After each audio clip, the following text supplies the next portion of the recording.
is we have non-resident members that are on the planning board. It gives input.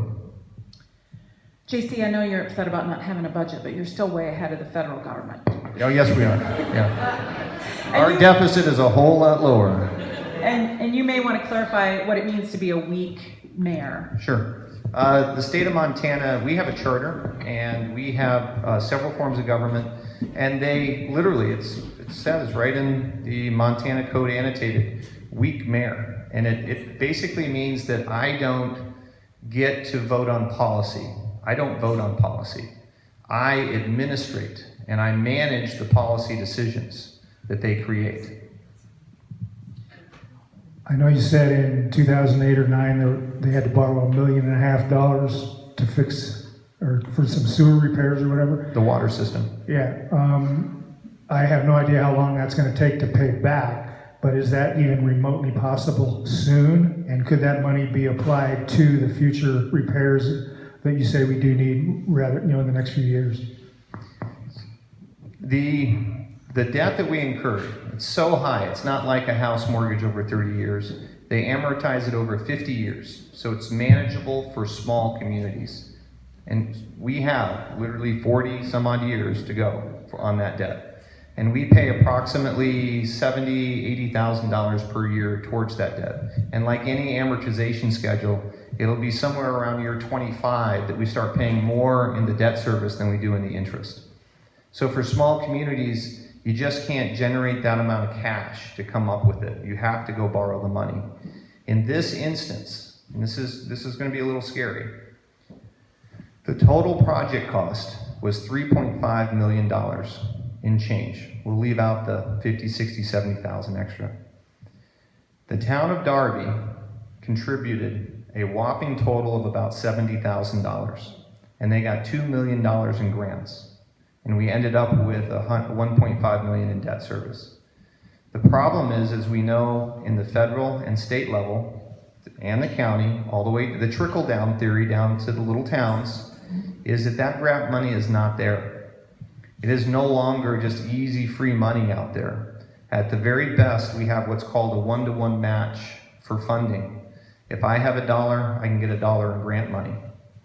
Now, the town of Darby, for our sewer system specifically, the water system's doing fine. We have a nice long life ahead of us for that, but we still need to create some savings for repairs. The sewer system is 60 years old. It's depreciated out. We don't owe any debt on it, and we're saving some money. We have a whopping total of approximately $220,000 in that account, and that includes everything. That's the operating expenses, the month-to-month bills, everything. So realistically, we probably have about $150,000 to invest right now when we need to upgrade the system, repair things, fix things. The last quote we got for a water and sewer treatment plant ranged, if you just dredge the lagoons, we have 3 lagoons out there, could be as low as $1.5 million, could be as high as $8 to $10 million. And I don't know. So what do I do? As a manager of money and people, we save. That's what we should do. Because if in 5 years we could come up with $500,000, 7, 8 years come up with $500,000, and I can get a grant for another $500,000, that's $1 million we don't have to borrow, that we will turn around and raise your water and sewer rates, your sewer rates in this case, because we got to pay for the debt every year. So in that case, the idea that all this free money is out there is just not realistic anymore. It's just not happening. State law says that the water and sewer are considered what's called enterprise funds. And they say you need to treat each one as an independent business with its own income and expense. And they state very specifically that the rates must be fair and just and equitable to the services you provide, so that money cannot be mixed between the water and the sewer or the water and the general fund. That money that comes into the water fund needs to stay in the water fund. The money that comes into the sewer needs to stay in the sewer. Same for the general fund.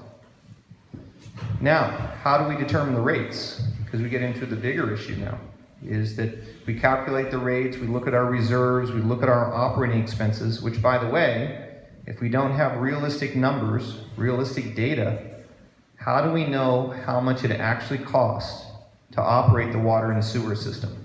That's why we track the actual expenses of the systems. So we look at those expenses, and then we look at the amount of reserves we need over 50 years to fix things, and that tells us how much money we need to bring in every year.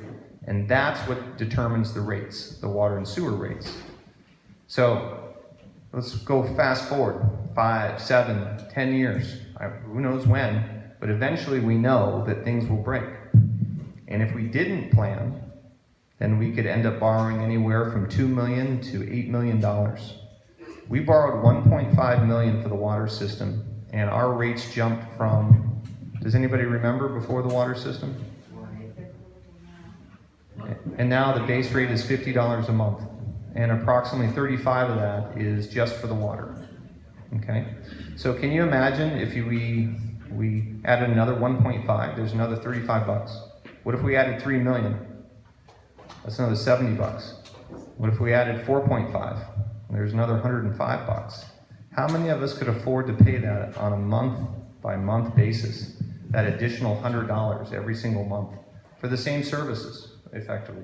Same amount of water, same amount of sewer. So if we don't plan, I can guarantee you what's going to happen. If we do plan, I don't have a crystal ball, but I do believe that we can at least prepare as best as possible to minimize the increase in fees to the residents. We use your money wisely.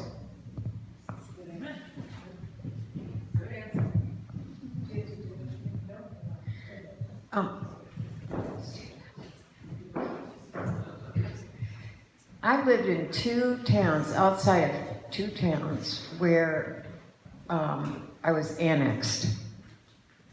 And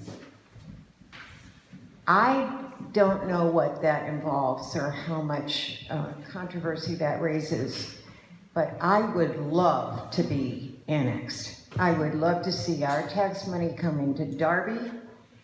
I don't know how much of it